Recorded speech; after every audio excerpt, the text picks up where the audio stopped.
Hi everyone, it's Michael, and it's time for the June 2019 Orchid Collection update. Things are continuing along so beautifully. There is so much positive momentum, and I'm really thrilled with what's happening with my orchids right now. I kind of expected a more voluptuous, that's not the right word, that's definitely not the right word, but I expected a more substantial display of flowers by now, but I think because of the problems I created with the slow release fertilizer experiment, which if you haven't seen, I will link below, things are kind of staggered back a little bit, but that's just fine because there's a lot of positive momentum and so much to show you.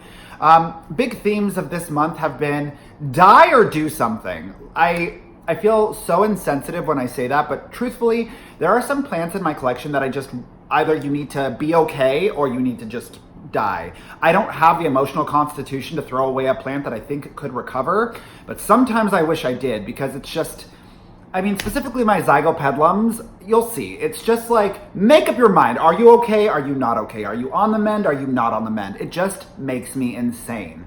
Now, having said all of that, I am doing the exact same thing I was doing last month, so I am continuing to flush all of the orchid containers with reverse osmosis water once to twice a month, depending on my availability. I'm ensuring proper airflow by opening the window daily. I am ensuring that humidity is nice and honored. You can see right there, that is my big tower humidifier. It does a phenomenal job of sustaining around 52 to 60% humidity, depending on how I want it. And then beyond that, I am topping off each of the water reservoirs with a very dilute nutrient solution. I will do a more detailed video about that later, but for now, that's what I'm doing. So having said all of that, let's go ahead and just jump in and look at the plants that something new, different, or interesting is happening with this month. All right, so jumping in with number 3 in my collection, this is my Wilsonara Aloha Sparks. You may remember this one struggled really intensely after my slow release fertilizer experiment. So I finally went ahead, I unpotted it, I repotted it, and look what happened really quickly after repotting. It threw out a new growth because it's a much more constructive grow environment. You can see that the bulbs are actually desiccated a little bit, which is pretty standard because they are really relying on those reserves to nurture themselves and create this new growth. But I do believe that this is going to put down a root system as soon as this little new growth gets established and be just fine, or at least that's my hope. I do think it'll follow that path though. Moving on to number 7, also a victim of the slow release fertilizer experiment, which is interesting because Dendrobiums can be high feeders, but it just did not like it. So I got it repotted and you can see it's already super happy. It's throwing out lots of new roots. It's really getting acclimated in its container. But also look at this bad boy here. Look who bloomed. And it's not the mother plant, it's actually a little baby Keiki. So I'm waiting till this has roots that get to about 3 inches long and a little bit more well established so I can kind of divide it and get it situated as its own plant. But how beautiful that little Keiki bloomed for me. It's just a nice little surprise. So lovely. So on to number 13. This is my no ID frag. This is one of the die or get better ones. I repotted it. I put it in a smaller container that hugged its root system better. And I put it directly in the window. And I was like, either you better die or you better get better. And surprisingly, it's really getting better. And you can tell because if I take you into the base, look at that beautiful new growth, you guys. And it just seems more vigorous, it seems more happy, it seems more healthy. It's definitely drinking down its water reservoir, which it was not doing before. It just stood there for a long period of time. So I'm really pleased to see that this is, at least outwardly, appears to be on the up and up. This is also one that I flush more regularly. I flush this every time I see that the water reservoir is getting low, as opposed to once or twice a month. So this is one of the exceptions to my watering rule.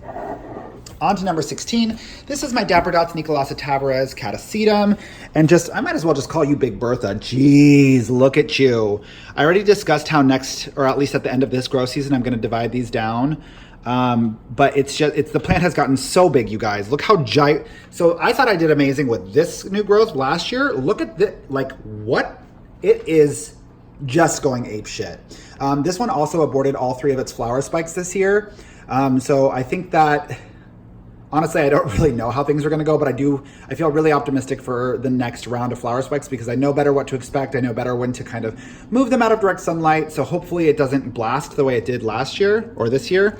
But just the rate of growth is just insane. And then it has another growth coming in here. It has another growth coming in there. This is just a beast, you guys, damn. So that's number 16. Now, another very happy story. We're going to move on to my Ascocenda.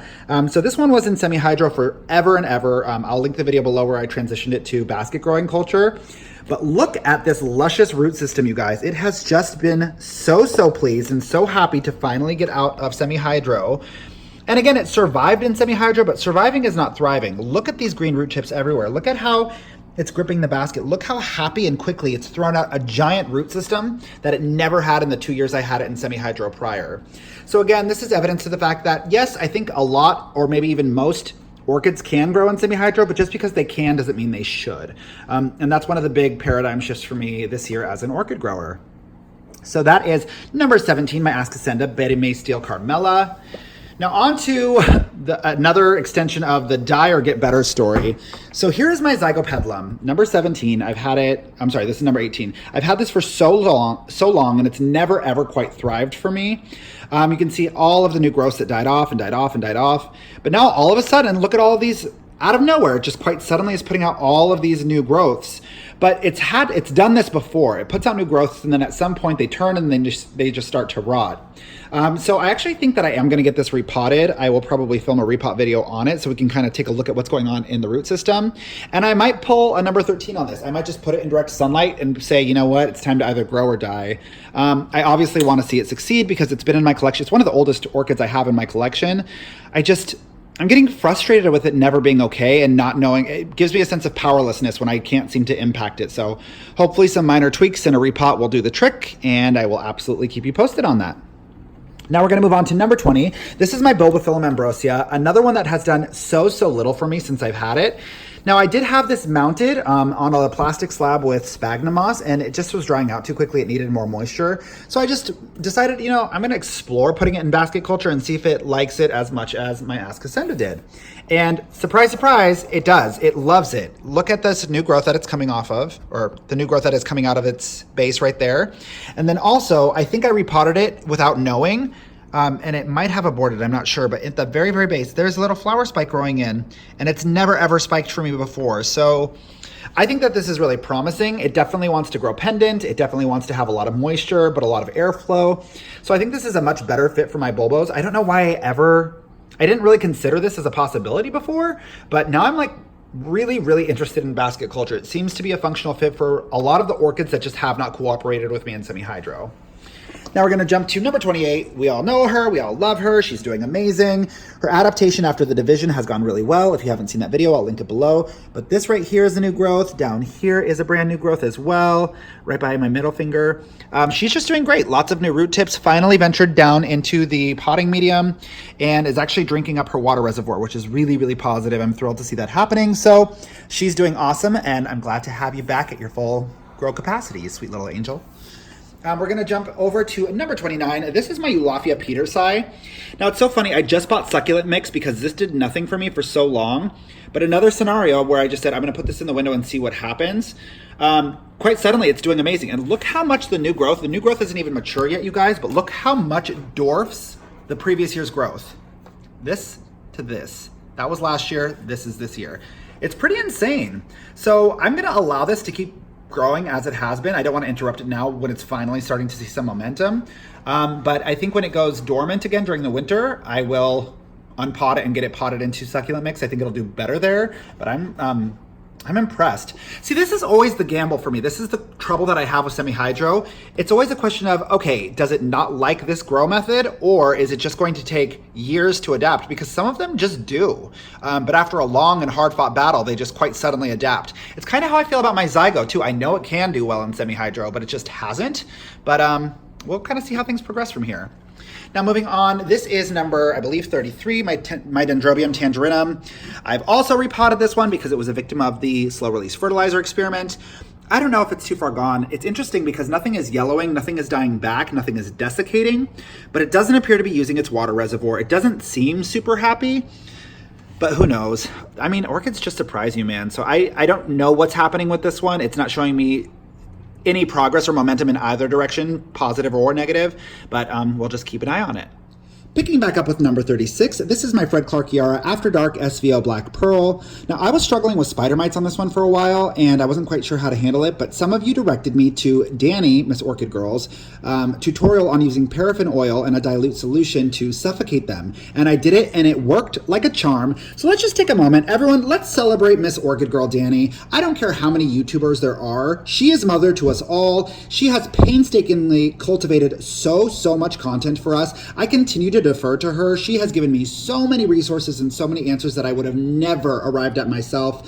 So, sorry, that's a side note, but I just think she is queen of the orchids, and I want to give respect where respect is due. Danny, I love you. Thank you for everything you do for us. So that's a sidebar. Now, what I really want to showcase on number 36 is... look at this beautiful new growth. It's finally time. I don't see a single spider mite. I don't see anything. I treated it twice and it did really well. Its roots are now long enough to metabolize water, so I'm gonna get this repotted. I'm gonna put slow release fertilizer into it. I know that probably scares you because I had such a bad experience with a lot of plants, but again, Catasetum types seem to do really well with it in my experience. That's how I grew this giant bulb last year. So I will link that video on how to do it with Catasetum types below. Now jumping to number 39, this is my Zygonesia cynosure, another die or do something kind of vibe.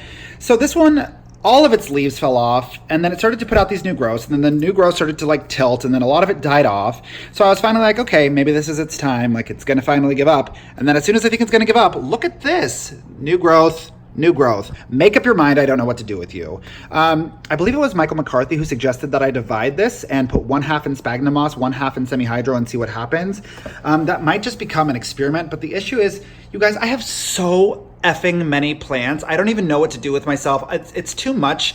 Like, there's so many experiments that I would love to conduct and so many things that I would like to do with these plants, but I just can't ask my husband to take care of any more plants. So that's, you know, it's a part of my ongoing thought process that I need to downsize and simplify my collection. So I may do that. I may do it very discreetly and then tell you which ones are gone. I need to figure out a better way to do this. I'm not quite there yet. So I'll keep you posted on that. Moving on, this is number 46 in the collection. This is, for whatever reason, you guys are obsessed with knowing what's happening with this one. So this one struggled for a very long time. This is my Oncidium Twinkle Mini White Pink, and it did not do well in just semi-hydro at all. And then I added a top layer of sphagnum moss and removed the slow release fertilizer, and now look at it go. Pow, look at that beautiful new growth. All this dieback is from when it still had slow release fertilizer. It burned the tips.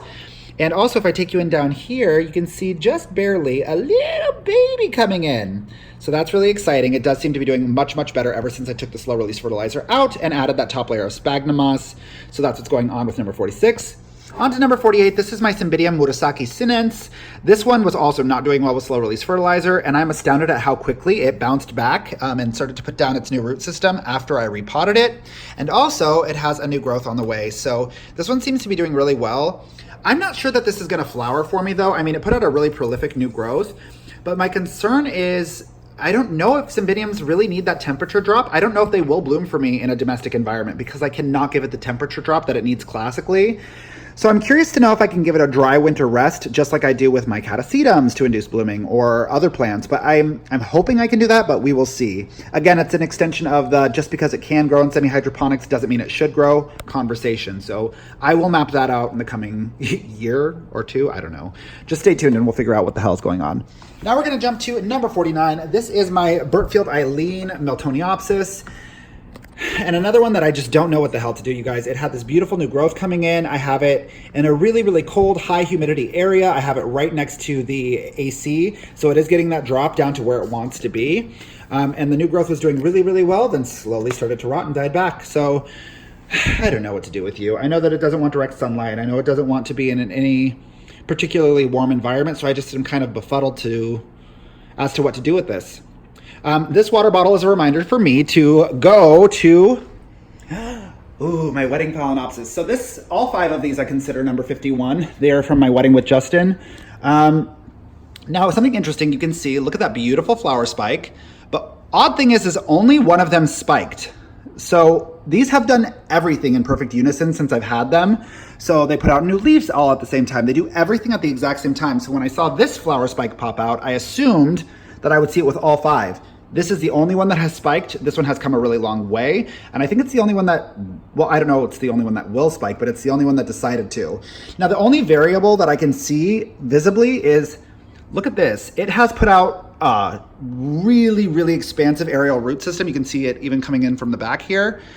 So I think that this one is better extracting humidity from the air than the others because most of them are confined exclusively to their pots. That's just a theory. I'm not positive, I'm not sure, but I do know that this one is spiking really beautifully and the others are not. So jumping back down, let's go down to number 52. This is my Renanthera calcum. Now I did a whole video about why I was not going to repot this one into basket culture, and I might just have to eat my words because when I look at this one and I look at when we'll get to my other Vanda, they're just doing so well and they're moving at such an accelerated rate, and this one has just kind of plateaued. It's definitely, again, it can grow in semi-hydro. It's demonstrated that to me. I'll link that video below. But I don't know that it loves it. And I think it could really experience some crazy accelerated growth, and I could see blooms much faster if I just put it into basket culture. So I think that's probably what I'll do. Now on to number 54. This is my Volcano Prince Epilelio Cattleya. And this is just gorgeous. Like, this is, again, I always say it, number 28 part 2. It is just so vigorous. It's so happy. It's so healthy. It's done really, really well with the slow release fertilizer. And look how many flower sheaths are present. There is one right in here. If I can get it to focus, there's one right there. There's another one peeking out right down here. I don't know if you can see. It has done so, and it just has new growth after new growth after new growth coming in. It is, yes, Queen, you are doing all of the things. So I'm really pleased to see how incredibly this one is doing, and I think we'll see a really spectacular display of blooms this year. So I can't wait for that to happen. On to number 56. This is my Meltonia Sunset, as you know, my very favorite orchid. Still in bloom, doing amazing. But also, just look at this root system, you guys. This is the first plant that I really, really did a top dressing of sphagnum moss with, my first Oncidium type. And it just really, really loved it. I mean, look at the wash of roots, you guys. It's everywhere. It's a cascade. And it put out 2 new growths for me, both of which created flower spikes. And it has a new growth coming in right here. So because these were the first 2 new growths that came in after its conversion to semi-hydroponics, I think that's why they only gave me 2 blooms for each spike. But I anticipate that this one might actually give me the full 5 it's capable of, seeing now that it's getting nutrient solution and its root system is so well established. I think it's time. So we're gonna jump to number 57. This is my No ID Vanda. Now, this one's doing well, but it could be doing better. I'm not sure how viable exactly the roots down here are anymore. Some of them feel squishy, some of them don't. I've been so afraid to cut them back because obviously it was the only root system it had. And now it's putting out all of these, but if I come down to the same level, you can see how elevated these roots are from the rest of it. So when I give it its soak, they barely make contact with the water. I feel like it's not drinking water the way it wants to. In theory, I should cut back the dead root system and lower it into the basket so it gets properly saturated. But I'm just afraid of cutting back healthy roots if I don't need to. But you can see the impact. I mean, look at it. It kind of looks like it's been in the bath for too long. It's just pruning up a little bit. And even though it is metabolizing water, I can see the new roots turn green. I don't see any of these change colors at the bottom. So it might be time to just hack away the old root system and have faith in the new root system. We will find out. Now I'm gonna move to number 58, you guys. I am so happy this is happening, but I really hope that I'm in town when it blooms because I wanted to do a bloom profile so badly. Look at my Coryanthes macrantha X South. It is doing so beautifully well. It just finished spiking recently, and I can't believe it's already giving me another flower spike. I'd never expected to be so successful with this plant. So I'm gonna repot it into basket culture as soon as I can, but I just didn't want to disturb it because it just keeps putting out flower spikes. So I can't wait to show you this one. It bloomed for me once before and it is so stunning. But look at that flower spike, you guys. And this is a completely brand new growth since I've had it. This entire thing here, you can just see the pseudobulb is just starting to develop at the base. The external little sheath has kind of dried up and will fall back just like it has on all of the other previous growths. But I'm just very pleased with this guy, so gorgeous. Now we're gonna move on to number 59. If this isn't the most remarkable comeback story since Britney Spears after 2007, I don't know what is. This is my Cloesia Rebecca Northern, and just look at this new growth, you guys. I totally repotted this at the wrong time of year. Its new growth rotted off and died. I thought it was absolutely going to just rot, but it never did. It just went stagnant for a while and then suddenly threw out this beautiful new growth, which is now gaining a lot of momentum. And it put down this beautiful new root system too. So I'm super pleased about that. And last but not least, we're gonna talk about number 62. This is my Epilelio Cattleya Volcano Trick Paradise. I have a lot of plants that have the word volcano in them. But this one has done so crazy well. Look at all these new roots and look at all these new growths. 1, 2, 3 down there. And then the newest growth, or the largest of the new growths, is already produced a flower sheath, you guys. Can you see that? Isn't that insane? It just happened so fast, record breaking. So again, Cattleyas just seem to do really well in my care, which I just didn't know was something I excelled at. But I think it also is just a part of this Los Angeles environment. I don't remember them ever doing this well for me in Colorado. So I don't know, a lot of really positive momentum. I think I have a lot to look forward to. A lot of things are in spike right now. A lot of really special random things are happening. I think we can look forward to flowers from my Ascocenda for the first time in years. But yeah, it's just been a really exciting time with all of my plants. So that's pretty much it, my friends. As always, thank you so much for choosing to spend your time with me. If you have any questions, concerns, or feedback, go ahead and leave it in the comments section below. Please be sure to help out one another in the comments section since I am so seldom available to do so. Be kind to one another. Don't forget to click subscribe and have a beautiful rest of your day. Bye, guys.